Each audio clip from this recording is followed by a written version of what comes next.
No último dia 13 do mês de maio, o prefeito de Porto Alegre, Sebastião Melo, anunciou a contratação pro bono, ou seja, sem gasto nenhum para a Prefeitura de Porto Alegre, a consultoria da Álvares e Marçal. Dias depois, o governador Eduardo Leite também anunciou o contrato. Como estamos sob o estado de calamidade, não foi necessária nenhuma licitação. E aí vem a pergunta, quem é Álvares e Marçal e o que eles vão fazer aqui? Bom, primeira coisa que a gente tem que saber é que é uma consultoria que tem um braço midiático, um braço jurídico e que vende soluções para crises. A Álvares e Marçal ganhou os holofotes aqui no Brasil quando assumiu a recuperação judicial de algumas empresas arrastadas no processo da Lava Jato. E quem foi contratado por essa empresa como consultor?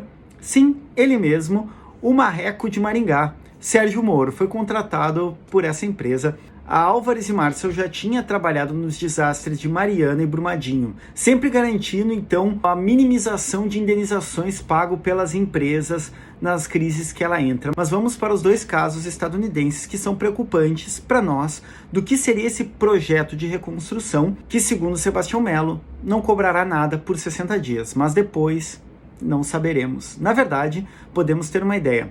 Há quase 2 décadas atrás, Álvares e Marçal trabalhou tanto no estado do Missouri, na cidade de St. Louis, quanto em 2005, após o furacão Katrina chegar e destruir Nova Orleans. Já era contratada do estado da Louisiana, onde fica a cidade de Nova Orleans. E a primeira coisa que a gente tem de informação aqui é a seguinte: os contratos, há quase 2 décadas atrás, foram de 15 a 16 milhões de dólares, após um período de trabalho gratuito, como é o molde que está sendo proposto aqui. 15 a 16 milhões de dólares atualmente dá 77, 78 milhões de reais. Entretanto, isso foi há 2 décadas atrás. Possivelmente, ou muito provavelmente agora, o valor será muito mais alto. E o que aconteceu lá? St. Louis tinha um problema com o transporte escolar, estava extremamente caótico.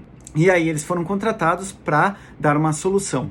A solução que eles deram foi, ao mesmo tempo que organizavam o transporte público, fazer cortes de gastos e começar um processo de privatização das escolas públicas, o que vai acontecer também em Nova Orleans, que são nos Estados Unidos chamados de charter schools. O que é uma charter school?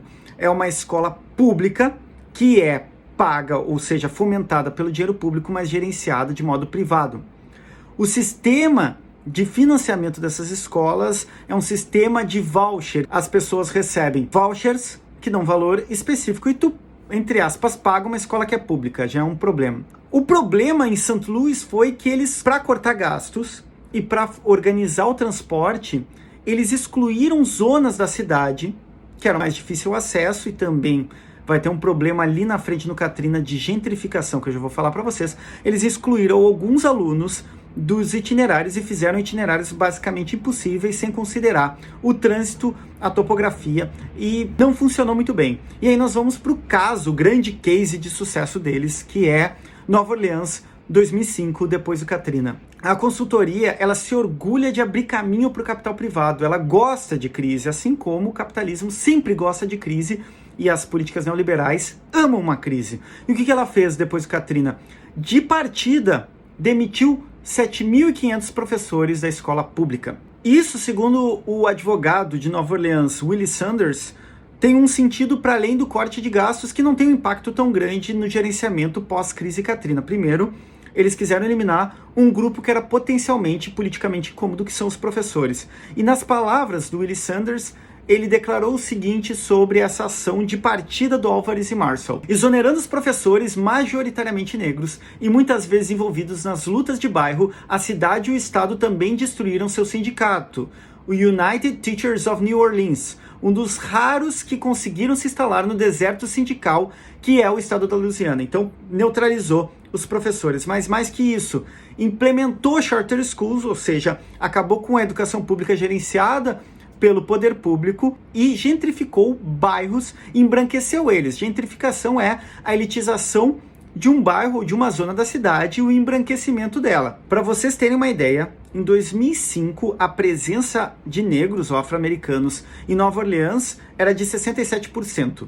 Em 2013 já era 59%, e essa tendência de embranquecimento da cidade pós-Katrina e pós-reconstrução, ela continua extremamente acentuada. Bairros como Bywater, Marigny, Seventh Ward e outros pontos turísticos estão cada vez mais caros. A consultoria da Álvares e Marçal ela é um perigo porque, além dela trazer uma privatização, principalmente da educação, ela tem uma política de gentrificação. Então imagine o Quarto Distrito, o Humaitá, a Vila Farrapos e outras zonas que estão debaixo d'água, que sempre houve interesse do capital financeiro imobiliário, das empreiteiras e das construtoras após esse projeto gratuito de reconstrução que custaram, há 2 décadas atrás, para cada uma dessas cidades, 15, 16 milhões. Então prestemos atenção ao ataque que Álvares e Marçal possivelmente cometerão contra as comunidades mais pobres e contra a educação pública. Era isso, fiquem atentos e vamos arribar.